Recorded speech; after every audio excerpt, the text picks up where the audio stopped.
വർഗ സസ്യങ്ങൾ കൂടാതെ ഇതിനോടനുബന്ധിച്ച് നമ്മുടെ പെറ്റ്സ് എന്ന് പറയുമ്പോൾ നമ്മുടെ അലങ്കാര മത്സ്യങ്ങൾ, അലങ്കാര കോഴികൾ, അലങ്കാര മറ്റ് പക്ഷികൾ, ഇതെല്ലാം ഉൾപ്പെട്ടുള്ള ഒരു പദ്ധതിയായിട്ടാണ് ഈ പദ്ധതി നടപ്പാക്കിക്കൊണ്ടിരിക്കുന്നത്. കൂടുതൽ മുയലുകൾ, ഗൂസ്, അരയന്നങ്ങൾ, പാത്ത, കോഴികൾ, ഫാൻസി കോഴികൾ, ഇതെല്ലാം ഉൾപ്പെട്ട ഒരു സംവിധാനത്തിൽ കൂടിയാണ് നമ്മൾ ഈ നഴ്സറി സംവിധാനം നടത്തിയിരിക്കുന്നത്.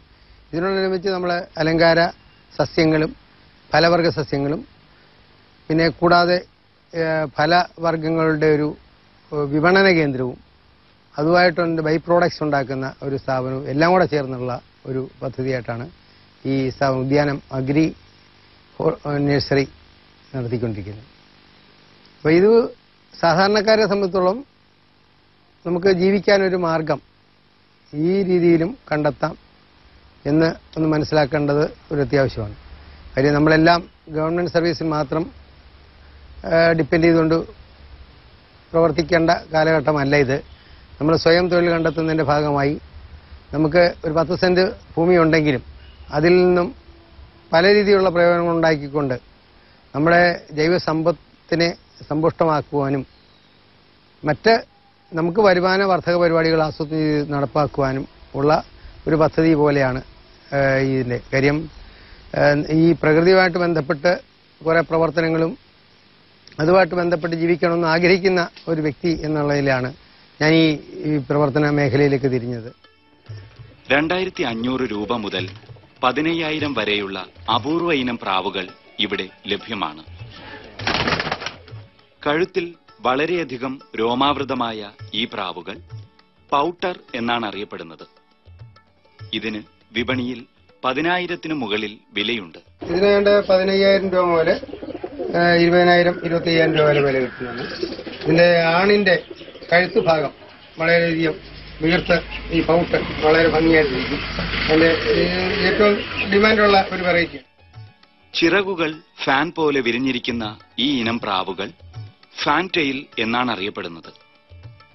2500 രൂപ മുതൽ 3000 രൂപ വരെയാണ് ഇതിന്റെ വില. ഫ്രിൽ ഇനത്തിൽപ്പെട്ട പ്രാവുകളും ഈ അപൂർവ പ്രാവിനങ്ങളിലുണ്ട്. ഗോതമ്പ് മണികളും അരിയുമാണ് പ്രധാനമായും പ്രാവുകൾക്ക് നൽകാറുള്ളത്. പെട്ടെന്ന് വളർച്ച പ്രാപിക്കുന്ന രാസഭക്ഷണങ്ങളൊന്നും തന്നെ പക്ഷികൾക്കിവിടെ നൽകുന്നില്ല.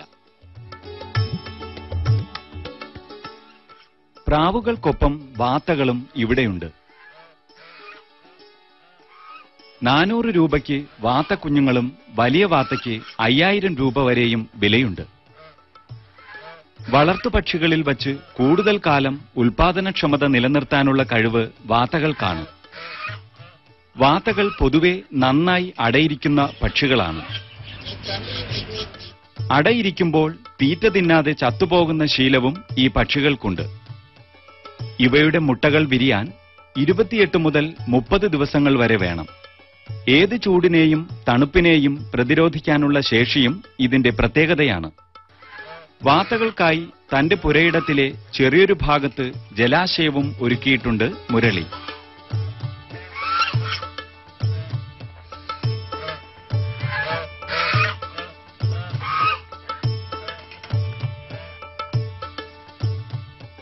അലങ്കാര കോഴികളിൽ അമേരിക്കൻ ബാൻഡം എന്നറിയപ്പെടുന്ന ഇനം വളരെ ശ്രദ്ധേയമാണ്.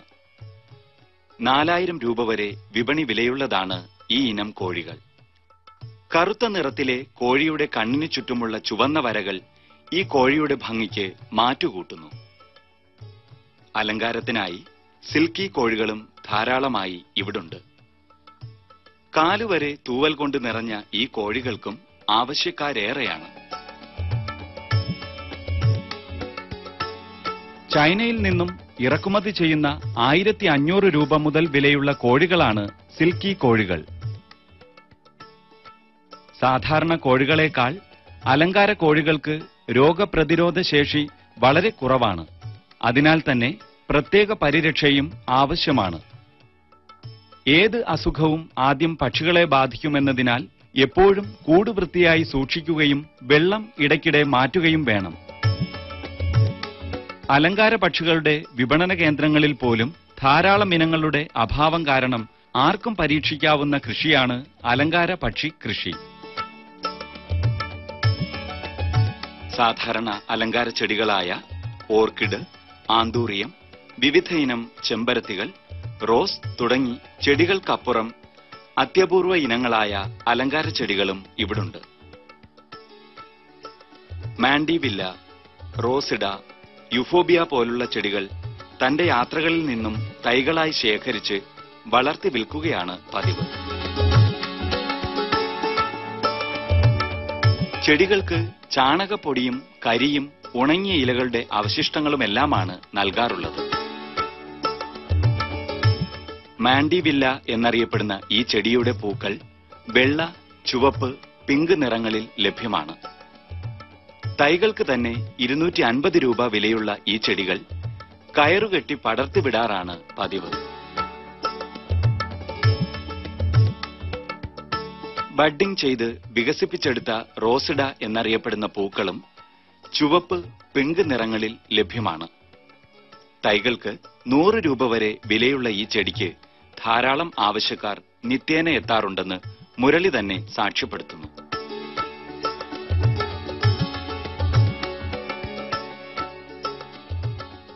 സാധാരണ നഴ്സറിയിൽ കാണുമ്പോൾ കുറെ റോസ്, കുറെ ചെമ്പരത്തി, തെറ്റി ഇതൊക്കെയല്ലേ. ഞാൻ ഏറ്റവും പുതിയ വെറൈറ്റികൾ എവിടെ കണ്ടു കഴിഞ്ഞാലും അത് കളക്ട് ചെയ്ത് കൊണ്ടുവരാനും അതിൻ്റെ ചിലപ്പോൾ ഒരു പുതിയ വെറൈറ്റി ഇറങ്ങുമ്പോൾ അതിൻ്റെ വിലയെന്ന് പറയുമ്പോൾ ചിലപ്പോൾ ഒരു 600, 700, 1000 രൂപയായിരിക്കും. അത് ഞാൻ കളക്ട് ചെയ്ത് കൊണ്ടുവന്ന് അന്നേരം വിൽക്കില്ല. ഞാനതിനെ മൾട്ടിപ്ലൈ ചെയ്യാൻ പറ്റുമെങ്കിൽ മൾട്ടിപ്ലൈ ചെയ്തുകൊണ്ട് സാധാരണക്കാരന് ഇപ്പോൾ 1000 രൂപയുടെ സാധനം മേടിക്കുമ്പോൾ ഒരു 100 രൂപ നിരക്കിൽ കൊടുത്തുകൊണ്ട് 10 തൈ കൊടുത്താൽ എൻ്റെ മുതൽ കിട്ടി. പിന്നീട് ഏറ്റവും വില കുറച്ച് കൊടുത്തുകൊണ്ട് സാധാരണക്കാരിലെ ചെടികൾ എത്തിക്കുക എന്നുള്ളതാണ് എൻ്റെ ഒരു സ്വഭാവം. കാര്യം ഇന്ന് പല ചെടികളും നമുക്ക് ഇന്ന് കാണുന്ന ചെടിയല്ല നാളെ ഈ നമ്മുടെ നഴ്സറികളിൽ കാണുന്നത്. ഹോളണ്ടിൽ നിന്നും തായ്ലൻഡിൽ നിന്നും ഒക്കെ ഇമ്പോർട്ട് ചെയ്ത് വലിയ വിലയ്ക്ക് കൊണ്ടുവന്ന് ഒത്തിരി ചെടികൾ ഇമ്പോർട്ട് ചെയ്യുന്നുണ്ട്. ഓർക്കിഡ്, അഡീനിയം, അതുപോലെ പുതിയ പുതിയ ഒത്തിരി ചെടികൾ. അപ്പം ഈ ചെടികളെ ഞാൻ എവിടെ കണ്ടെത്തി കഴിഞ്ഞാലും അതുപോലെ ഔഷധസസ്യങ്ങളാണെങ്കിലും ഏറ്റവും കൂടുതൽ ഞാൻ കളക്ട് ചെയ്ത് കൊണ്ടുവന്ന് സാധാരണക്കാരിൽ എത്തിക്കുക എന്നുള്ള ഒരു ആഗ്രഹം കൂടി. കാര്യം ഒരു വിപണനത്തെക്കാൾ ഉപരി സാധാരണക്കാരിൽ ഈ ചെടികൾ വളർത്തുന്നതിൽ ഒരു താല്പര്യം ഉണ്ടാക്കുക എന്നുള്ള ഒരു വിശ്വാസം കൂടി എനിക്കുണ്ട്. അലങ്കാര ചെടികൾക്കും പക്ഷികൾക്കും പുറമെ ധാരാളം ഫലവൃക്ഷങ്ങളും ഇവിടെയുണ്ട്. മാവ്, പ്ലാവ്, പേര, നാരകം, മാംഗോസ്റ്റീൻ തുടങ്ങിയവയാൽ സമൃദ്ധമാണ് ഈ സ്ഥലം. വളർച്ചയിൽ വളരെയേറെ ശ്രദ്ധിക്കേണ്ട ചെടിയാണ് മാംഗോസ്റ്റീൻ. തൈകളായിരിക്കുമ്പോൾ സൂര്യപ്രകാശം നേരിട്ട് പതിക്കാൻ പാടില്ല. അതിനാൽ തന്നെ വളർച്ചയുടെ ആദ്യഘട്ടങ്ങളിൽ കമ്പോ വാഴയിലയോ ഉപയോഗിച്ച് തണലൊരുക്കാറുണ്ട്. ആദ്യഘട്ടം പിന്നിട്ടാൽ പ്രത്യേക പരിചരണങ്ങളൊന്നുമില്ലാതെ തന്നെ വളർന്നു പുഷ്പിച്ച് ഫലം തരുന്ന ചെടിയാണ് മാംഗോസ്റ്റീൻ. വളരെ അപൂർവ ഇനം മുളകളാൽ സമ്പന്നമാണ് ഉദ്യാനം. ആനമുള എന്നറിയപ്പെടുന്ന 40-നും 60-നും വർഷങ്ങൾക്കിടയിൽ മാത്രം പൂക്കുന്ന മുളയിനങ്ങളാണിത്.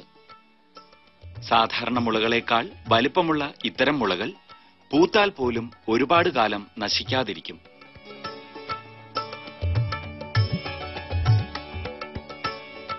ധാരാളം ജലം ഭൂമിയിൽ നിന്നും വലിച്ചെടുക്കുന്ന മുളകളുടെ വേരുകൾ വളരെ ആഴത്തിൽ പടർന്നു പോകാറുണ്ട്. അതിനാൽ തന്നെ മറ്റു വിളകൾക്ക് കേടുവരാതിരിക്കാൻ വലിയ കിടങ്ങുകൾ ഉണ്ടാക്കി വേര് പടർന്നു പോകുന്നത് നിയന്ത്രിച്ചിട്ടുണ്ട്. ഇവിടെ കാണുന്ന ഈ മുള എന്ന് പറയുന്നത് ബാംബൂസിയ ജൈജാൻഡിയ എന്ന വർഗത്തിൽപ്പെട്ട ഒരു ഇനമാണ്. അതായത് ഇന്ത്യയിലുള്ള ഏതാണ്ട് 60-70 വിഭാഗത്തിലുള്ള മുളകളുള്ളതിൽ ഏറ്റവും വലിപ്പം കൂടിയതും ഏറ്റവും വിപണന സാധ്യതയുമുള്ള ഒരു മുളയാണ് ഈ ബാംബൂസിയ ജൈജാൻഡിയ. ഇത് എന്നോട് നിർദ്ദേശിച്ചത് നമ്മുടെ പാലോട് ബൊട്ടാണിക്കൽ ഗാർഡനിലെ എൻ്റെ തലവൻ, മുള വിഭാഗത്തിൻ്റെ തലവനാണ് ഈ നമുക്ക് എൻ്റെ വേണ്ട നിർദ്ദേശം നൽകിയത്. അദ്ദേഹം പറഞ്ഞു ഇത് 40-നും 60-നും വർഷത്തിനിടയിലേ പൂക്കാറുള്ളൂ, അത്രയും പ്രായമെങ്കിലേ പൂക്കാറുള്ളൂ. ഇത് പൂത്തു കഴിഞ്ഞാൽ ഓരോന്നോരോന്നായി നശിക്കും. ചില മുളഭാഗങ്ങൾ ഒന്നിച്ച് പൂക്കും, ഒന്നിച്ച് നശിക്കും. ഇതങ്ങനെയല്ല, ഒരു മുള പൂത്ത് കഴിഞ്ഞാൽ അത് ഏതാണ്ട് കുറെ കാലം കൊണ്ട് നശിക്കും, അടുത്തത് മുള പൂട്ടും. അങ്ങനെ ഒരു 10 വർഷം കൊണ്ടാണ് ഈ ഫാമിലി മൊത്തം നശിക്കുന്ന ഒരു സംവിധാനത്തേക്ക് വരുന്നത്. ഇത് ഒത്തിരി നമുക്ക് ഇവിടെ കാർഷിക മേഖലയാണ്. ഈ കാർഷിക മേഖലയോട്ട് ബന്ധപ്പെട്ടുകൊണ്ട് നമ്മുടെ കൃഷിയിടങ്ങളിൽ തടയണ നിർമ്മിക്കുവാനും അല്ലെങ്കിൽ സാധാരണക്കാർക്ക് വീടുകൾ പണിയുന്നതിനും ഒക്കെ ഈ മുള ഉപയോഗിക്കാം. ആനമുള, പറമുള എന്ന ഒക്കെ മലയാളത്തിൽ പറയുമെങ്കിലും ബാംബൂസിയ ജൈജന്യ എന്ന വർഗത്തിൽപ്പെട്ടതാണെന്നാണ് ഔദ്യോഗികമായി ഇതിന്റെ എനിക്ക് മനസ്സിലാക്കാൻ കഴിയുന്നത്. ഇത് ഏറ്റവും കടുപ്പം കൂടിയ ഇതിന്റെ ഭാഗം, ഏറ്റവും കടുപ്പം കൂടിയുള്ള ഭാഗമാണ്. ഇത് ഒത്തിരി വിപണന സാധ്യത ഉള്ള ഒരു വർഗം കൂടിയാണ്. ഞങ്ങളുടെ ഏതാണ്ട് പൂർവികരാരോ വർഷങ്ങൾക്ക് മുമ്പ് നിലമ്പൂരിൽ നിന്ന് ഇവിടെ കൊണ്ടുവന്നതാണ്. പല ആളുകൾ ഇത് കൊണ്ടുവച്ചെങ്കിലും ഇത് തൈകൾ ഉണ്ടാക്കാൻ കഴിഞ്ഞിട്ടില്ല എന്നുള്ളതാണ് വസ്തുത. ഇപ്പോൾ ഈ അരി വീണ് തൈകൾ ഉണ്ടാക്കുന്നുണ്ട്. അത് നമ്മൾ വിപണനം ചെയ്യാനായിട്ട് കൂടുതൽ വിപുലമാക്കാനും നമ്മൾ ആഗ്രഹിച്ചുകൊണ്ടിരിക്കുകയാണ്. മുളന്തടിക്കും മുളയരിക്കുമായി ധാരാളം പേർ ഇവിടെ എത്താറുണ്ട്. മുളയുൽപ്പന്നമുണ്ടാക്കി വിൽക്കുന്ന കച്ചവടക്കാരും ഇവിടുത്തെ സന്ദർശകരാണ്.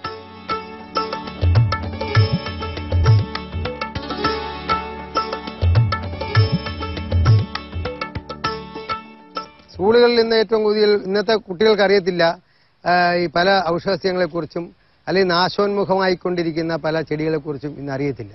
നമ്മുടെ മുറ്റത്ത് ധാരാളം ചെടികളുണ്ട്. തുമ്പയാണെങ്കിലും മുക്കുറ്റിയാണെങ്കിലും പൂവാങ്കൂറന്തലാണെങ്കിലും വള്ളിപ്പാലയാണെങ്കിലും അല്ലെങ്കിൽ ഓരില, മൂവില, ഇതൊക്കെ തുടങ്ങിയ ഒത്തിരി ഔഷധ സസ്യങ്ങൾ നമ്മുടെ പറമ്പുകളിൽ പോലുമുണ്ട്. ഇവയെ കളക്ട് ചെയ്തുകൊണ്ട് അത് എന്താണ് അതിന്റെ ഗുണങ്ങൾ, എന്താണ് അതിന്റെ വിപണന സാധ്യതകൾ, എന്താണ് അതിന്റെ ഔഷധ പ്രയോഗങ്ങൾ, ഇതൊക്കെ മനസ്സിലാക്കി കൊടുക്കാൻ, കുട്ടികൾക്ക് മനസ്സിലാക്കി കൊടുക്കാനും സ്കൂളുകളിൽ ഇതിന്റെ പ്രയോജനങ്ങൾ എത്തിക്കാനും ഞാൻ വളരെ ശ്രദ്ധിക്കാറുണ്ട്. വരും തലമുറയ്ക്ക് ഇതിനെക്കുറിച്ച്. അതുപോലെ അന്യം നിൽക്കുന്ന പല ചെടികളുണ്ട്.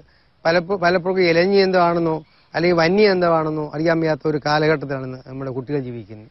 അപ്പോൾ അവരെ ഇത് പറഞ്ഞ് മനസ്സിലാക്കാനും ഇതിന്റെ ഗുണഗണങ്ങൾ എന്തൊക്കെയാണെന്ന് മനസ്സിലാക്കുവാനും ഞാൻ പലപ്പോഴും സ്കൂളുകളിൽ ഇതിന് പോയി പലപ്പോഴും ക്ലാസ് എടുക്കുകയും ഇതിന്റെ വിപണന സാധ്യതകൾ, അതിന്റെ പ്രയോജനങ്ങളെക്കുറിച്ചും ഒക്കെ കുട്ടികൾക്ക് പറഞ്ഞ് മനസ്സിലാക്കാനും ഞാൻ പലപ്പോഴും ശ്രദ്ധിക്കാറുണ്ട്. അതുകൊണ്ട് തന്നെ ഞാൻ എവിടെ കണ്ടു കഴിഞ്ഞാലും ഈ ഔഷധസസ്യങ്ങൾ കളക്ട് ചെയ്തുകൊണ്ടുവരും. നമ്മുടെ സ്കൂളുകളിൽ, പല സ്കൂളുകളിലും ഇന്ന് അവാർഡ് നേടിയിരിക്കുന്ന പല സ്കൂളുകളിലും അതിന്റെ നക്ഷത്ര വനങ്ങളും അല്ലെങ്കിൽ അമൂല്യ സസ്യങ്ങളും ഞാൻ സൗജന്യമായോ അല്ലെങ്കിൽ നാമമാത്രമായ വില കൊടുത്തുകൊണ്ട് അവർക്ക് വേണ്ട പ്രചോദനം നൽകാൻ ഞാൻ എപ്പോഴും ശ്രദ്ധിക്കാറുണ്ട്. അത് എൻ്റെ ഒരു ബിസിനസിന്റെ ഭാഗമല്ല, അതെൻ്റെ ഒരു പരിസ്ഥിതിയുമായിട്ടോ ഒക്കെ ബന്ധപ്പെട്ടുകൊണ്ടുള്ള ഒരു ആഗ്രഹത്തിന്റെ ഭാഗമായിട്ട് ഞാൻ ചെയ്യാറുള്ളതാണ്. ധാരാളം കരഭൂമിയുണ്ടെങ്കിലും ക്രിയാത്മകമായി ഉപയോഗിക്കാതെ സർക്കാർ ജോലിയും കാത്തിരിക്കുന്ന കേരളീയ യുവാക്കൾക്കൊരു മികച്ച മാതൃക തന്നെയാണ് മുരളി.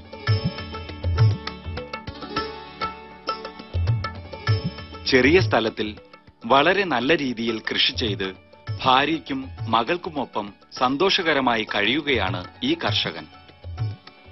ഔഷധച്ചെടികൾ വളർത്തി വിൽക്കുന്നതോടൊപ്പം തന്നെ അവയുടെ ഉപയോഗം പുതിയ തലമുറയ്ക്ക് പകർന്നു നൽകുകയാണിയാൾ.